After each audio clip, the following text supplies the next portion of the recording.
இஸ்ரோவின் புதிய தலைவராக நியமிக்கப்பட்டுள்ள தமிழ்நாட்டைச் சேர்ந்த வி நாராயணனுக்கு முதலமைச்சர் மு.க.ஸ்டாலின் வாழ்த்து தெரிவித்துள்ளார். இது தொடர்பாக தனது எக்ஸ் பக்கத்தில் பதிவிட்டுள்ள முதலமைச்சர், இஸ்ரோவின் தலைவராக தமிழ்நாட்டைச் சேர்ந்த நாராயணன் நியமிக்கப்பட்டது மகிழ்ச்சியளிப்பதாக குறிப்பிட்டுள்ளார். கன்னியாகுமரியில் எளிய பின்னணியில் பிறந்து அரசு பள்ளியில் படித்து உதவியாளர் நிலையில் இஸ்ரோவில் பணியை தொடங்கிய நாராயணன் அதன் தலைமை பொறுப்புக்கு உயர்ந்திருப்பதை முதலமைச்சர் சுட்டிக்காட்டியுள்ளார். அவரின் வளர்ச்சிக்கு பின்னால் உள்ள ஆர்வத்தையும் கடின உழைப்பையும் எண்ணி வியக்காமல் இருக்க முடியவில்லை என்று மு.க.ஸ்டாலின் பாராட்டியுள்ளார். உலக அரங்கில் இந்தியாவின் பெருமைக்கு காரணமான பல விண்வெளி ஆய்வு திட்டங்களில் பங்களித்து வந்த நாராயணன் தலைமையில் இஸ்ரோ புதிய உயரங்களை தொடும் என்று முதலமைச்சர் கூறியுள்ளார். நாராயணனின் பயணம் மேலும் பல தமிழ்நாட்டு மாணவர்கள் சாதனையாளர்களாக உருவாக ஊக்கமளிக்கும் என்றும் முதலமைச்சர் மு.க.ஸ்டாலின் தனது எக்ஸ் பக்கத்தில் பதிவிட்டுள்ளார். தலைமை தாங்கி நடத்திக் கொண்டிருக்கின்ற நம்முடைய மேடையில் மயக்கம் போட்டு விழுந்த அதிமுக நிர்வாகியை கண்டுகொள்ளாமல் அக்கட்சியின் முன்னாள் அமைச்சர் செம்மலை தொடர்ந்து பேசிய காட்சிதான் இது. தஞ்சை மாநகராட்சியில் நடைபெற்ற முறைகேடுகளை கண்டித்து தலைமை தபால் நிலையம் முன்பு அதிமுக சார்பில் ஆர்ப்பாட்டம் நடைபெற்றது. இந்த ஆர்ப்பாட்டத்தில் முன்னாள் அமைச்சர் செம்மலை கலந்து கொண்டார். மாநகராட்சியை கண்டித்து அவர் பேசிக் கொண்டிருந்த போது அக்கட்சியின் நிர்வாகி துரை வீரணன் திடீரென மயங்கி விழுந்தார். உடனே அருகிலிருந்தவர்கள் அவரை தாங்கி பிடித்தனர். அப்போது மேடையிலிருந்த செம்மலை சிறிது கூட சலனமின்றி தொடர்ந்து பேசிக் கொண்டிருந்தார். தலைமை தாங்கி நடத்திக் கொண்டிருக்கின்ற நம்முடைய மத்திய மாவட்டத்தினுடைய இந்த சம்பவம் அங்கிருந்தவர்களை சற்று முகம் சுளிக்க வைத்தது.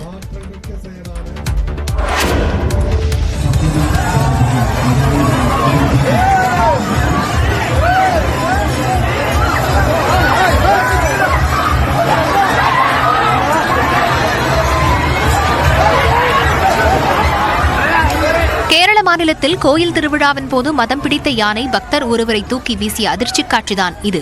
மலப்புரம் மாவட்டத்தில் உள்ள புத்தியங்காடியில் கோயில் திருவிழாவில் அலங்கரிக்கப்பட்ட யானைகள் அணிவகுத்து நின்றன. அப்போது ஒரு யானைக்கு மதம் பிடித்ததால் பக்தரை துதிக்கையால் தூக்கி சுழற்றியது.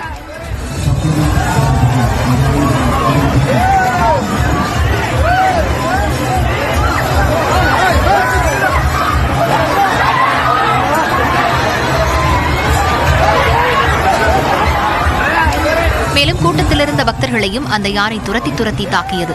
யானையை பாகன் கட்டுக்குள் கொண்டு வந்தார். இந்த சம்பவத்தில் 20 பேர் காயமடைந்தனர். யானை தூக்கி வீசியதில் படுகாயமடைந்தவர் கவலைக்கிடமான நிலையில் சிகிச்சை பெற்று வருகிறார்.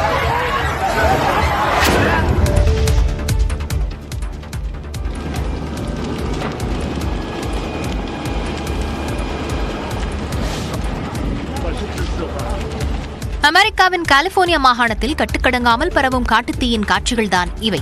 தெற்கு கலிபோர்னியாவில் உள்ள லாஸ் ஏஞ்சல்ஸ் வனப்பகுதிகளில் செவ்வாய்க்கிழமை காட்டுத்தீ ஏற்பட்டது.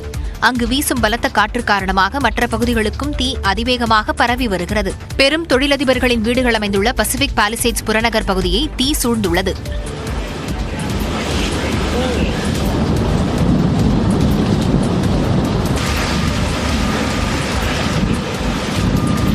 அப்பகுதியிலிருந்து மக்கள் உடனடியாக வெளியேற தீயணைப்புத்துறை உத்தரவிட்டதை அடுத்து வாகனங்கள் உள்ளிட்ட உடைமைகளை விட்டுவிட்டு சுமார் 30,000 பேர் வெளியேற்றப்பட்டனர்.